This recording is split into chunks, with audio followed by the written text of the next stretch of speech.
अस्सलामु अलैकुम वरहमतुल्लाहि वबरकातुहू। मुझे उम्मीद है कि आप सब दोस्त खैरियत से होंगे और मेरी बहुत सारी दुआएं आप सबके लिए। अल्लाह ताला खैर आफियत रखे, जहाँ पे रहें आप खुश रहें। अच्छा, आज की एक्सरसाइज जो है ना, आज का ट्यूटोरियल है वो इस लिहाज से इम्पोर्टेंट है कि आज मैंने आपको मशीन भी लगा के दिखानी है कि मशीन किस तरह से कनेक्ट होती है आपके डक्ट वर्क। कोई भी आपका डक्ट लेआउट है, छोटा है या बड़ा है, तो किस तरह से आप उसके साथ उसको कनेक्ट कर सकती हैं। अच्छा, अगर तो आपका नेटवर्क बड़ा हो ना, ज़्यादा बड़ा हो यानी ज़्यादा एरिया पे फैला हुआ हो, तो फिर उसको एयर हैंडलिंग यूनिट्स कंट्रोल कर रहे होते हैं, ठीक है? क्योंकि वो उसकी कैपेसिटी ज़्यादा होती है। लेकिन अगर छोटा नेटवर्क का हो ना, तो आपका जो है छोटे नेटवर्क के लिए आप एफसीयू इस्तेमाल कर लेते हैं, जिसमें फैन कॉइल यूनिट उसे कहते हैं, फैन कॉइल यूनिट। अच्छा, फैन कॉइल यूनिट की ना मैं तफसील भी आपको बताऊंगा ये किस तरह से काम करता है, ठीक है? और याद रखें, जो आपका स्प्लिट एसी लगा होता है ना घर में, उसे भी आप फैन कॉइल यूनिट ही कहते हैं, लेकिन उसमें सिर्फ ये होता है कि जो आपका एचवीएसी लेआउट, जो कमर्शियल टाइप ऑफ बिल्डिंग्स होती है, उसके अंदर एफसीयू जो लगे होती हैं, उनके अंदर जो है चिल्ड की जो लाइन होती है वो कूल कूल वाटर के लिए या हॉट वाटर के लिए इस्तेमाल कर की जा रही होती है, और जो स्प्लिट एसी आपके घर पे लगे होते हैं उसमें गैस इस्तेमाल की जा रही होती है। बस यही डिफरेंस होता है, अदरवाइज वो भी एक एफसीयू है। और ये जो कमर्शियल बिल्डिंग के अंदर जहाँ पे एएचयू कंट्रोल नहीं कर पा रहा, या एएचयू की कैपेसिटी से बाहर चीजें हुई है और एरिया छोटा है, वहां पे एएचयू नहीं आ सकता, वहां पे एफसीयू आप लगा सकते हो, एफयू से कंट्रोल कर सकती हैं। तो सबसे पहले तो हम फाउंडेशन थोड़ी सी बना लेते हैं, स्टडी कर लेते हैं चीज, ठीक है कि है क्या।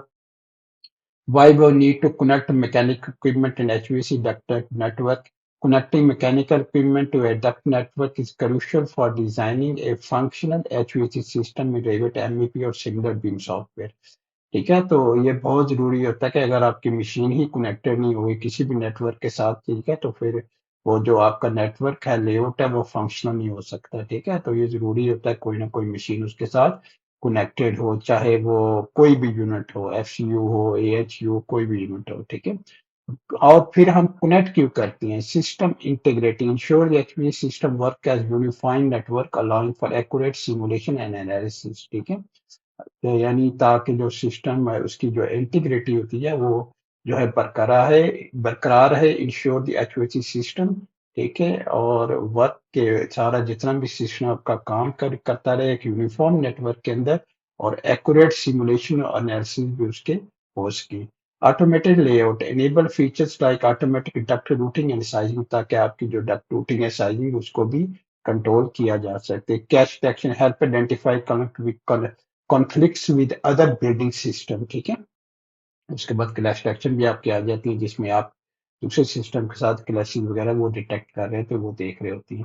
हाउ टू कनेक्ट, अब कनेक्ट कैसे आप करना है? सिलेक्ट इक्विपमेंट, सबसे पहले आपने इक्विपमेंट में जाना है, वो मैं आपको रेविट के अंदर जाके दिखाऊंगा कि आप इक्विपमेंट में जाएंगे, चाहे वो एएचयू फैन कॉइल यूनिट हो, कनेक्टेड। उसके बाद आपने डक्ट से साथ कनेक्ट करना है, use the connect to link equipment to the duct network, define connection, specify connection point, supply turn exhaust, zone से भी आपकी एयर होगी, check flow, verify air flow direction and system continuity.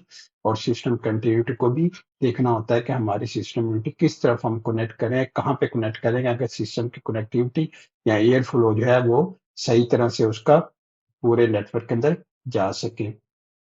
तो चलते हैं हम रेविट की तरफ, और रेविट की तरफ यहाँ पे देखें, यहाँ पे आपके पास मैंने कोई भी एक रूम ले लिया, फर्ज करें हम ये वाला रूम ले लेते हैं, ठीक है, ये वाला रूम। और इसके अंदर जो है हम कोई अपना डिफ्यूजर वगैरह पहले लगा लेते हैं, जैसे मैंने पिछली एक्सरसाइज में भी आपको बताया था कि डिफ्यूजर किस तरह से लगाते हैं, लेकिन मैं आपको दोबारा से बता देता हूँ। अपने सिस्टम में जाना, सिस्टम में जाके अपने ए टर्मिनल में चला जाना, ठीक है। जैसे ही आप ए टर्मिनल में जाएंगे, ठीक है, तो आपके जो है ए टर्मिनल इस तरह से, ये देखें, कुछ आ रहा है लेकिन वो यहाँ पे लग नहीं रहा, यहाँ पे कनेक्ट नहीं हो रहा, यहाँ आपको नजर नहीं आ रहा। तो उसकी वजह ये है कि ये इसका 0 0 यानी बिल्कुल फ्लोर के ऊपर पड़ा हुआ है, ठीक है। तो मैं यहाँ पे जाता हूँ, ठीक है, और यहाँ पे जाके प्रॉपर्टीज के अंदर मैं उसको जाके 600 बाय 600 200 नेक वाला जो है एक सप्लाई डिफ्यूजर, उसको सिलेक्ट कर लेता हूँ, ठीक है। सिलेक्ट करने के बाद फिर मैं सबसे पहले काम क्या करूंगा कि मैं यहाँ पे जाके यहाँ पे बताऊंगा कि मेरा नेटवर्क कितना ऊंचा होगा, ठीक है। एलिवेशन यानी ऊंचा कितना होगा, ठीक है। फर्ज करें मैं 2400 भी दे सकता हूँ, ठीक है।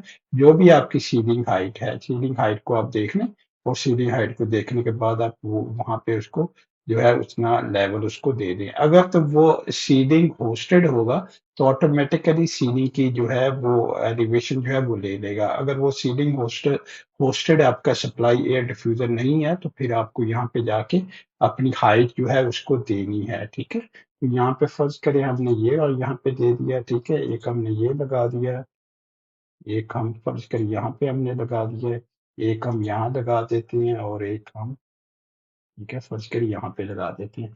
इस तरह से हमने कोई नेटवर्क बना लिया, ठीक है। जरूरी नहीं कि इतनी डिफ्यूजर आपको चाहिए, हो सकता है इससे कम भी काम चल जाए, लेकिन मैं एक नेटवर्क जो है आपको बना के दिखा रहा हूँ, ठीक है। नेटवर्क किस तरह से बनेगा। तो इस तरह से आपने डिफ्यूजर को कनेक्ट कर लिया। जब डिफ्यूजर आप कनेक्ट करते हैं तो ख्याल रखना आपने कि डिफ्यूजर जो आपका है ना वो आपने जो उसको मूव करके सेंटर के अंदर लेके आना है, ठीक है। मतलब कोई भी डिफ्यूजर जो है उसको आपने मूव करके जो है आपकी जो बिल्कुल जो आपकी सीलिंग लेआउट बनी हुई है ना, सीलिंग लेआउट उसके अंदर बिल्कुल आपने लेके उसको आना है। तो यहाँ पे देखे मैंने जितने भी डिफ्यूजर्स ने उनको सबको सीढ़ी के अंदर ने सेट कर दिया, मूव कर दिया। आपने भी मूव करके ना एक दफा सेट कर लेने हैं सारे डिफ्यूजर जाके सीढ़ी के अंदर हो, क्योंकि हो सकता है इसके अंदर यहाँ पे लाइटिंग डिफ्यूजर्स आ रहे हो, ठीक है। यहाँ पे स्मोक डिटेक्टर्स आ रहे हो, हीट डिटेक्टर्स आ रहे हो, ठीक है, और चीजें आ रही हो, ठीक है। तो इसलिए आपने अपना जो लेआउट है ना एचवीसी का, वो आपने बिल्कुल सीलिंग जितनी की स्पेस दी हुई है ना, जो जगह दी है उसके अंदर आपने शिफ्ट कर देना, उसके अंदर आपने मूव कर देना, ताकि जब फैब्रिकेशन हो, जब लगाने वाला आदमी उसको लगाना चाहे तो उसे पता हो कि किस बॉक्स के अंदर इसको जाके फिट होना है या इसको लगना है, ठीक है। उसके बाद अगर आप किसी भी डिफ्यूजर को चेक करें तो वो हमने क्या है, हमने 2400 की हाइट के ऊपर उसको जो है फिक्स कर दिया, उसको लगा दिया, ठीक है। तो ये आपने सबसे पहले तो ये आपने कर लेना। उसके बाद आपने ना इसको इन सब डिफ्यूजर को ना आपने सेट कर लेना है। एक को सिलेक्ट करेंगे और आप कंट्रोल प्रेस करेंगे तो कंट्रोल प्लस से आप दूसरों को भी सिलेक्ट कर लेंगे, ठीक है। दूसरों को सबको सिलेक्ट करके आपने यहाँ पे आपके पास डक्ट आ रहा है, ठीक है। डक्ट आपने क्लिक कर देना। उसके बाद आपके पास जो है ऊपर सप्लाई एयर आ रहा है, सप्लाई एयर क्योंकि लगाए तो सप्लाई एयर ही मैं लूंगा। सिस्टम नेम जो है वहाँ यहाँ पे आ रहा है, ठीक है। तो सिस्टम कुछ भी आप कह सकते हैं, ऐसे -01 कह सकते हैं, ठीक है। ओपन कर दें। तो जिस जैसे ही आप इसे क्लिक करेंगे तो यहाँ पे एक हाशिया से लग जाएगा, ठीक है। डॉटेड जो है लाइन लग जाएगी। ये डॉटेड लाइन ये बता रही है कि ये बेसिकली सारे सिलेक्ट होके एक ग्रुप बन गया है, ठीक है। उसके बाद जनरेट लेआउट में चले जाएं, ठीक है। जनरेट लेआउट में जाके आप जो है लेआउट जनरेट करके देखें। ये देखें इस तरह से लेआउट बन रहा है, ठीक है। इसको फिर आगे ये नेटवर्क जो आपका सोल्यूशन टाइप है वो नेटवर्क है, ठीक है। इसको थोड़ा सा आगे करें तो इस तरह का आपका बनेगा, ठीक है। इस तरह का आपका बनेगा, तो इस तरह का आपका बनेगा, ठीक है। और अगर आप फर्ज करें पैरामीटर में चले जाते हैं तो पैरामीटर में आपका इस तरह से आपका बनेगा, ठीक है। तो आपने ये सबसे पहले डिसाइड करना है कि आपका जो आपको नेटवर्क है वो किस तरह का नेटवर्क आपको चाहिए, ठीक है। ये देखें इस जहाँ पे येलो आ रहा है ना वहां पे आपने उसको ओके नहीं करनी, सिलेक्शन ओके नहीं करनी, इसलिए कि येलो का मतलब ये होता है कि आपका जो नेटवर्क है वो सही नहीं बन रहा, ठीक है। फर्ज करिए इंटरसेक्शन वाला ये आपका आ गया। इसमें जाके मैं जो डक्ट आपका मेन डक्ट है, ठीक है, वो 3300 पे आ रहा है, ठीक है। और आपका 2800 पे लगा हुआ है, ठीक है। तो इसको 3300 पे रखती है, ठीक है। इसी तरह आपका जो ब्रांच है वो भी 3300 पे है, ठीक है। और डिफ्यूजर आपके जो है वो 2800 पे है, ठीक है। इसे ओके कर देंगे।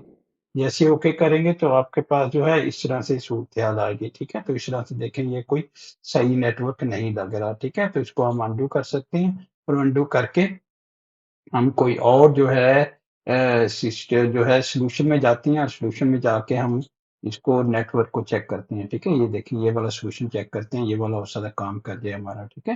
तो इसको सिलेक्ट करती हैं, ओके करती हैं, ठीक है। और ये यहाँ पे देखते हैं तो ये भी इसमें भी गड़बड़ आ रही है, ठीक है। तो इसमें वापस चले जाएं, ठीक है, और सॉल्यूशन में जाएं और दोबारा जाके कोई और सॉल्यूशन जो है इसको सिलेक्ट करें, ठीक है। यहाँ पे देखिए ये सॉल्यूशन जो है दूसरा बेहतर हो, ठीक है। तो इसे ओके करें, ठीक है। जब ओके करेंगे तो आपका यहाँ से ऐसे आपके पास ये यहाँ पे येलो आ रहा है, जहाँ पे भी येलो आएगा ना वहाँ पे प्रॉब्लम्स आपकी होगी, ठीक है ना। यहाँ पे तो ये आपने ख्याल रखना है कि आपके पास येलो कोई ना आए, ठीक है। जो है येलो कोई ना आए। इसके बाद इसको और चेक करें, ठीक है। और यहाँ पे ऐसे देख लें, ठीक है। इस तरह से अगर बेहतर नज़र आता है, ठीक है, ओके करें और फिर देखें आपके पास जो है सॉल्यूशन आ रहा है, ठीक है, ये भी सॉल्यूशन आपके पास सही से सॉल्यूशन आपके पास नहीं आ रहा। फिर सॉल्यूशन में जाएँ, ठीक है, एक और देखें, ठीक है, और ये देखें अगर ये आपके पास सही नज़र आ रहा है, ठीक है, अगर लग रहा है आपको नहीं सही, यही देख लें, ठीक है, तीसरा देखें, तीसरी ऑप्शन आपके पास ये है, ठीक है, ये वाली, ठीक है, इसको देख लें, ठीक है, और इसको क्लिक करके देखें, ये आपके पास। तो यहाँ पे अगर कोई भी आपकी सिलेक्ट नहीं हो रही, तो यहाँ पे इसे क्लिक करके तो हम क्या कर सकते हैं, ठीक है, हम इसको ना मॉडिफाई कर सकते हैं, ठीक है, इसको जो है मॉडिफाई करके, ठीक है, इसकी यहाँ से ब्रांच निकाल के यहाँ से इसको कनेक्ट कर सकती है, ठीक है, तो हम यहाँ से जो है ना एक ब्रांच निकाल के, ठीक है, उसको यहाँ से लेके इस तो जरूरी नहीं होता कि आपके पास ऑटोमेटिक ऑप्शन के अंदर आपके पास सारी चीजें उसी तरह से आए जिस तरह से आप चाहती हैं, ठीक है, तो आपको थोड़ी थोड़ी हो सकता है चेंजेस करनी पड़ेगी। डिफ्यूज़र को नहीं आपने छेड़ना, सिर्फ अपने डक्ट को लेना और डक्ट को फूट करके पीछे देना, ठीक है? ताकि आपके फ्लेक्सिबल सारे जो है वो विज़िबल हो सके, ठीक है? बस वो फ्लेक्सिबल भी आपके नज़र आने चाहिए, ठीक है? तो इस सारे नेटवर्क को हम दुरुस्त करते हैं पहले, ठीक है? उसके बाद मैं आपको एक मशीन लगा के दिखाऊँगा, तो मशीन किस तरह से आपने जो है वो फिक्स। तो ये देख लें मैंने ना इस तरह से इसको ना लेआउट को ना एडजस्ट कर दिया है, ठीक है? लेआउट लेआउट को इस तरह से बना दिया है। मैं आपको दिखाता हूँ 3D में जाके किस तरह से नज़र आ रहा है, ठीक है? इस तरह से मैंने बना दिया। जो मुझे लेआउट वो दे रहा था, ठीक है? वो मुझे ठीक नहीं लग रहा था, सही नहीं लग रहा था, ठीक है? तो मैंने इस तरह से लेआउट जो है ना सारा इस तरह से डिज़ाइन कर लिया, अपना खुद ही मैन्युअली बना लिया। आप भी मैन्युअली कर सकते हैं, ठीक है? करना क्या है, आपने डक्ट्स लगानी है और डक्ट्स का ख्याल रखना है कि सेम एलिवेशन के ऊपर रहें, ठीक है? जो एलिवेशन आपका आ रहा है उसी एलिवेशन पे रहें। अगर सेम एलिवेशन पे तो सीधे कनेक्ट हो जाएंगे, लेकिन अगर नीचे आप डक्ट रख के तो कनेक्ट करेंगे तो फिर आपको लो एलिवेशन पे रख के फिर जो है ऑटोमेटिकली जो दूसरा डक्ट है ना, फर्ज करिए ये वाला डक्ट आ रहा है और ये वाला डक्ट इसके साथ कनेक्ट करना है, वो नीचे से ऊपर कनेक्ट होगा, ठीक है? या अगर हाई लेवल पे चले गए तो ऊपर से नीचे कनेक्ट होगा, ठीक है? तो एक ही लेवल पे रख देंगे तो ज्यादा बेहतर है, ठीक है? तो इस तरह से देखें आपके सारे जो है, इसको मैं आपको जो है एलिवेशन भी कट करके दिखा देता हूँ, ठीक है? देखिए ये आपका एलिवेशन है, ठीक है, और एलिवेशन में जाके अगर आप देखेंगे तो आपका एलिवेशन में इस तरह से नजर आ रहा होगा। इससे थोड़ी सी लेवल ऑफ डिटेल चेंज कर लेता हूँ, ठीक है, और ये देखें इस तरह से आपको एलिवेशन में नजर आ रहा है, ठीक है, इस तरह से। इसी तरह जो है आपका अगर आप 3D में जाके देखेंगे तो फिर 3D में आपको इस तरह से नज़र आएगा। नीचे आपके डिफ्यूज़र लगे हुए हैं, देखें नीचे आपके डिफ्यूज़र सारे नज़र आ रहे हैं, ठीक है, और ये आपका ऊपर जो है अब हमने मशीन लगानी है, ठीक है, मिनी मशीन कनेक्ट करनी है, ठीक है। तो हम प्लान में चले जाएंगे और फिर हम जो है एफसीयू लेके आएंगे, ठीक है, क्योंकि छोटा नेटवर्क है तो यहाँ एफसीयू हमारा जो है ना वो काम कर देगा। एफसीयू होता है फैन कॉइल यूनिट, ठीक है। फैन कॉल यूनिट के बारे में थोड़ा सा बता दूं को किस तरह से काम करता है, ताकि आपको ना आसानी से एक दफा आपको समझ आ जाएगी, तो फिर आपको ये भी अंदाजा हो जाएगा कहाँ पे आप फैन कॉल यूनिट लगा सकती हैं और कहाँ पे ए एच यूज लगा सकती हैं। ए एच यूज के बारे में तो मैं सिंपली आज बता दूं कि अगर आपका बड़ा नेटवर्क होगा, बड़ी बिल्डिंग का हिस्सा होगा, ठीक है, सारा हिस्सा ये वाला अगर फर्ज करें इतना हिस्सा आपका सारा पड़ा हुआ है, ठीक है, तो आप ए एच यू लगा सकती हैं। लेकिन अगर फर्ज करें आपने एएचयू से लगाई हुई लेकिन कुछ एरिया जो है वो एएचयू कवर नहीं कर रहा, तो फिर एफसीयू से कवर कर लेते हैं, ठीक है।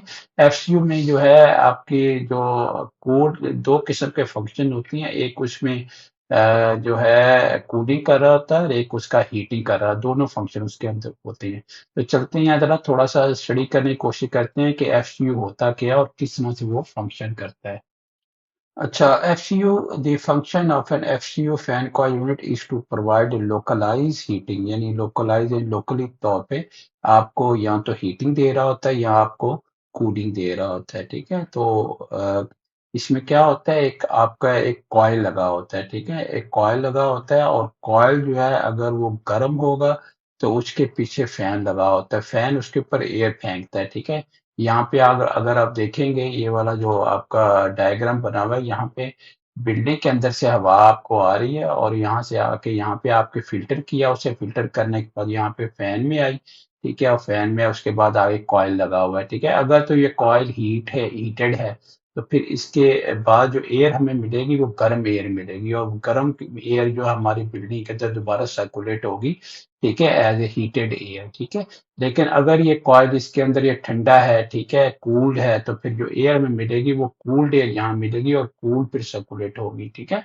तो आपका जो कॉइल होता है बेसिकली डबल फंक्शन कर रहा होता है, ठीक है। कॉइल आपका डबल फंक्शन कर रहा होता है और उसके अंदर कभी हीटिंग हो रही होती है, कभी कूलिंग हो रही होती है, कूलिंग हो रही थी, इसलिए कि वो डिपेंड करता है कि आपके वेदर क्या है, और वेदर के हिसाब से आपको किस तरह की रिक्वायरमेंट है आपकी। To provide localized heating or cooling for indoor spaces by using a fan to blow air over a coil which is circulated with hot or chilled water or sometimes refrigerant to condition the air and maintain a desired temperature.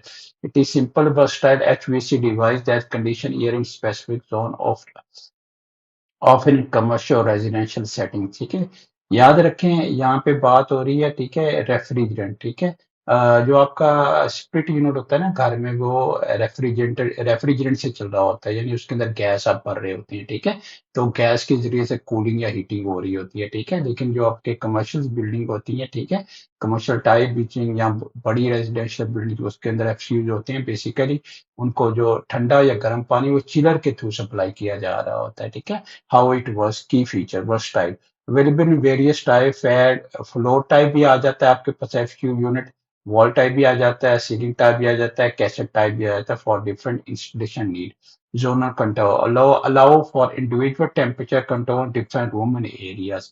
Energy efficient, it can be energy efficient especially with modern design like heat pumps, ठीक है। तो energy को भी control कर रहा होता है, energy को भी देख रहा होता है। Part of his work with a central chiller or boiler system to provide hot या चिल्ड वाटर और कैन बी रेफ्रिजरेंट बेस्ड, ठीक है। तो ये दोनों सिस्टम के अंदर ना काम कर रहा होता है। एयर इनटेक जो फैन होता है ना, वो आपकी एयर इनटेक ले रहा होता है, एयर आपकी ले रहा होता है, ठीक है, लेके और उसके बाद जो जो भी कॉइल के ऊपर टेम्परेचर होगा, कूल होगा, गर्म होगा, उसके हिसाब से वो एयर जो है सप्लाई आगे उसको करेगा। Conditioning the coil heat or cool the air as it passes over. Air circulation. The fan pushes the conditioned air back into the room. Filtration. A filter within the unit remove dust and particle from the air. यहाँ पे ना आपका एक filter भी लगा होता है। Filter क्या करता है, उसके पार्टिकल डस्ट पार्टिकल सबको रिमूव कर देता है, ठीक है। तो ये थी आपकी ना चंद बेसिक वर्किंग के एफसीयू किस तरह से काम करता है, ठीक है। तो हम जाती हैं एफसीयू को लेके आती हैं, ठीक है। यहाँ पे जब आप मैकेनिकल इक्विपमेंट के ऊपर आ जाते हैं ना यहाँ पे, तो यहाँ पे आपके पास बहुत सारे यूनिट्स पड़े होते हैं, ठीक है। फैन कॉइल यूनिट पड़ा होता है, मैं ये वाला फैन कॉइल यूनिट जो है इसको ले लेता हूँ, ठीक है। इसकी कैपेसिटी पर पड़ी हुई है एलपीएस लीटर पर सेकंड, ठीक है। डिफरेंट कैपेसिटीज की पड़ी हुई है, ठीक है। तो अब डिपेंड करता है आपने कौन सी कैपेसिटी, कितना नेटवर्क छोटा है हमारा, तो फर्ज करें हम ये वाले ले लेते हैं, ठीक है। अब जब ये वाला लेते हैं तो यहाँ पे हमारे पास ना नजर नहीं आ रहा है, ठीक है। हमें पता नहीं लग रहा कि जो है वो कहाँ पे है, ठीक है। तो हमने उसका एलिवेशन जो है फिक्स करना है, ठीक है। लेकिन हमें ये डिसाइड करना है कि हमने उसको सीढ़ी के ऊपर नीचे नीचे रखना है या सीढ़ी के ऊपर हैंग करना है या ऊपर छत पे रखना है। तो डिपेंड करता है कि आपकी एलिवेशन क्या होंगी, ठीक है। आपने एलिवेशन जो है अपना चेक करना है कि आपका एलिवेशन क्या है, कौन सा एलिवेशन आ रहा है, ठीक है। तो फर्ज करें मैं यहाँ पे जाता हूँ और मैं 2800 दे देता हूँ, तो फिर वो यहाँ पे आपके पास बिल्कुल जो है आपके पास यहाँ पे आ जाएगा, ठीक है, यहाँ पे, ठीक है। समझ लें ये अज्यूम करें कि वो फ्लोर के ऊपर आप जो है अपना फ्लोर नहीं सीढ़ी के ऊपर पड़ा हुआ है, सीढ़ी के अंदर पड़ा हुआ है, ठीक है, 2800 के लेवल पे, ठीक है। 2800 के लेवल पे जब पड़ा होगा तो यहाँ पे देखिए ये आपका निशान जो है ये रिटर्न का है और ये सप्लाई का है, आउट, यहाँ से हवा बाहर जा रही है, ठीक है। तो इसको आपने घुमा के इस सप्लाई को ऊपर लेके आना है, ठीक है। तो यहाँ पे स्पेस बार दबानी है और स्पेस बार दबाते हैं जब तक ये आउट आ जाए, ठीक है, सामने। जैसे ही आउट आपके पास सामने आ जाएगी फिर यहाँ आके आप रख देना, ठीक है। यहाँ आके रख के उसके बाद आपने यहाँ से जो डक्ट निकालना है, ठीक है। यहाँ पे देखिए ड्रॉ डक्ट, राइट क्लिक करेंगे तो डक्ट निकल आएगा, ठीक है। अब डक्ट जाके आप इसके साथ कनेक्ट कर सकती हैं, ठीक है। इसके बाद इसका साइज वगैरह जो भी आपको साइज चाहिए वो यहाँ से जाके आप साइज को भी कंट्रोल कर सकती हैं, ठीक है। फर्ज करें यहाँ पे आप डक्ट इसको कनेक्ट करेंगे डक्ट के साथ, ठीक है, तो ऑटोमेटिक कनेक्शन एस्टेब्लिश कर लेगा। अब इसने किस तरह से कनेक्शन एस्टेब्लिश किया है, ठीक है, अपने लेवल के हिसाब से। तो हम चलते हैं जाके 3D के अंदर देखते हैं ठीक है, 3D के अंदर देखें इसके अंदर क्योंकि ये नीचे थोड़ा नीचे पड़ा हुआ था, तो इसने क्या किया, एक रिड्यूसर लगाया, रिड्यूसर लगा के ऊपर करके और सीधा जाके वहां उसके साथ कनेक्ट कर दिया। ठीक है, तो टोटली डिपेंड कर रहा होता है कि आपका जो एफसीयू है वो कहाँ पड़ा हुआ है। अगर ये नीचे पड़ा होता है, ये थोड़ा सा और जो है ये नीचे हो जाता। फर्ज करिए आपके पास ये वाला है, ठीक है, हिस्सा है एफसीयू का। ठीक है, तो आपने और इसको जो है लोअर फर्ज करे करना है। ठीक है, फर्ज -781 पे आ रहा है। ठीक है, और जो है -781 है, तो मैं इसे और नीचे जो है ले जाता हूँ। ठीक है, फर्ज करें -600 पे ले जाते हैं। ठीक है, -600 पे ले जाते हैं। ठीक है, तो 600 है तो थोड़ा सा उठ गया। ठीक है, तो हम माइनस जो है माइनस इसे 1000 दे देते हैं। ठीक है, अब थोड़ा सा ये नीचे आ जाएगा। देखें ये पूरा नेटवर्क उसके हिसाब से नीचे आ गया। ठीक है, इस तरह से। और इसे जब आपने लगाना है तो इसको पहले आपने इसका एलिवेशन जो है वो सेट भी कर देना। ठीक है, यहाँ पे आप जाएंगे। ठीक है, तो यहाँ आपका एलिवेशन है। ठीक है, तो यहाँ पे देखें 2581 आ रहा है। ठीक है, 2581 आ रहा है। ठीक है, अगर आपने और नीचे करना है इसे, ठीक है, तो नीचे भी आप कर सकते हैं। फर्स्ट करें 2200 पे कर देंगे। ठीक है, तो ये और नीचे चला जाएगा। ठीक है, और यहाँ पे जाके फर्क पड़ जाएगा। आप देखेंगे, आप यहाँ पे जाके, तो यहाँ पे देखें आपके पास किस तरह से जो है वो नीचे निकल गया थोड़ा सा। ठीक है, सीलिंग से भी नीचे निकल गया है। ठीक है, तो आप इसको जो है ना जाके दोबारा थोड़ा सा इसे ऊपर रखें। ठीक है, यहाँ पे 2200 है तो आप इसको 2300 पे कर दें। ठीक है, और फिर देखें क्या सूरत हाल है। ठीक है, 2300 पे आपने किया, तो फिर आप देखें यहाँ पे आपके थोड़ा सा जो है 2400 पे कर देंगे। ठीक है, तो हो सकता है फिर जो है वो सही आ जाए आपका। ठीक है, 24 पे करेंगे तो आपका जो है वो देखें यहाँ पे सही आ गया। ठीक है, तो इस तरह से आप कनेक्ट कर सकते हैं। उधर भी आप यहाँ पे भी कनेक्ट कर सकते थे। ठीक है, वो डिपेंड करता है आपने कहाँ पे कनेक्ट करना है उसको। ठीक है, तो उस तरह से कनेक्ट कर दें। फिर ये भी जरूरी होता है कि आपका जो डिजाइन इंजीनियर से कंसल्ट कर लें कि उसने उसको कहाँ पे रखनी है यूनिट। ठीक है, और उसका एलिवेशन क्या है यूनिट का, और फिर कनेक्शन जो है किस तरह से एस्टेब्लिश होना चाहिए। ठीक है, ये भी तो हो सकता था कि ये नीचे आता, नीचे से आके ऊपर जो है नीचे से बिल्कुल ऊपर कनेक्ट हो जाता आके। ठीक है, बजाय कि ये यहाँ से ऐसे आया, यहाँ कनेक्ट आया, तो ये सीधा नीचे जा सकता है, नीचे डॉक्टर फिर ऊपर आके यहाँ पे कनेक्ट हो जाता है इस तरह से। वो भी हो सकता है। ठीक है, उस तरह से भी आप कर सकती हैं। और इसमें इसमें आपने ये भी ख्याल रखना है कि अगर आपका ओवल टाइप आ रहा है तो ओवल टाइप आपका सारा नेटवर्क इसमें इस्तेमाल होगा। ठीक है, डक्ट नेटवर्क इस्तेमाल। अगर आपका राउंड आ रहा है तो फिर आप राउंड टाइप ही इस्तेमाल करें। क्योंकि मैंने रेक्टेंगुलर इस्तेमाल किया है सारा, तो फिर मैंने यहाँ पे भी रेक्टेंगुलर ही इस्तेमाल किया है। ठीक है, ताकि रेक्टेंगुलर ये नजर आए। ठीक है, तो इस तरह से आप जो है कनेक्शन अपना एस्टेब्लिश कर सकते हैं। डिपेंड करता है, ठीक है, आपकी अरेंजमेंट किस तरह से आपको चाहिए। ठीक है, तो ये था। इस तरह से आप ना कोई भी मशीन जो होती है ना, एयर हैंडलिंग यूनिट भी इस तरह से आप कनेक्ट कर सकते हैं। ठीक है, अगर एयर हैंडलिंग यूनिट आपने बड़े नेटवर्क पे कनेक्ट की हुआ है तो फिर उसको भी आपने देख लेना, उसकी रिक्वायरमेंट कहाँ पे कनेक्ट होगा, किस तरह से कनेक्ट होगा, वो भी आपने जाके देखना है। ये इसका सेक्शन आ रहा है। ठीक है, सेक्शन के अंदर इस तरह से नजर आ रहा है। अगर मैं फर्स्ट करे सेक्शन दूसरी तरफ से काटूंगा तो आपको ये देखें सेक्शन लाइन मेरी यहाँ पे आ रही है। ठीक है, अगर मैं सेक्शन लाइन को यहाँ पे लेके आता, ठीक है, यहाँ पे देखें, यहाँ पे, और जो है इसको मैं थोड़ा सा यहाँ पे पुल कर लेता हूँ और यहाँ पे ले आती हैं, तो फिर ये वाला हिस्सा जो है ना, ये वाला हिस्सा आपको नजर आएगा। ठीक है, तो इसको मैं डबल क्लिक करूंगा तो आपके पास जो है ये वाला हिस्सा नजर आएगा। ठीक है, इसको मैं थोड़ा सा फाइन कर लेता हूँ, थोड़ा सा इसको शेडेड कर लेते हैं। ठीक है, शेडेड करने की जरूरत नहीं है, फाइल फ्रेम रहने देते हैं। ठीक है, तो यहाँ पे देखिए इस तरह से किस तरह से ये नजर आ रहा है इस साइड से। ठीक है, तो टोटली डिपेंड करता है कि आपने जो है किस तरह से उसको जो है कनेक्ट करना है, किस तरह से आपने उसको लेके आना है, किस तरह से आपने उसको दिखाना है। ठीक है, तो ये थे आज का ट्यूटोरियल जो आपका बेसिकली एचवीएसी मशीन जो है कनेक्शन का था कि मिनी मशीन को किस तरह से आप कनेक्ट कर सकते हैं, किस तरह से उसका जो है कनेक्शन है वो एस्टेब्लिश कर सकती हैं। ठीक है, तो मेरी जितनी भी ट्यूटोरियल होते हैं प्लीज उनको जरूर शेयर कीजिए दूसरों तक, दूसरों को भी फायदा हो। ठीक है, और जैसे मैंने आज आपके सामने ऑटोमेटिक नेटवर्क बनाया था तो वो सही नहीं बन रहा था। ठीक है ना, तो मैंने क्या कि फिर मैन्युअली मैंने खुद बना लिया। ठीक है, ताकि आपको ये भी पता लगेगा, फर्ज करें आपने एक नेटवर्क बनाया, ऑटोमेटिकली जनरेट करने की कोशिश की और वो सही नहीं बना, तो फिर आप मैन्युअली भी जाके उसको क्रिएट कर सकती हैं, बना सकती हैं। ठीक है, तो अपना ख्याल रखिएगा। इंशाल्लाह। अल्लाह हाफिज। अस्सलाम वालेकुम वरहमतुल्लाहि वबरकातुहू।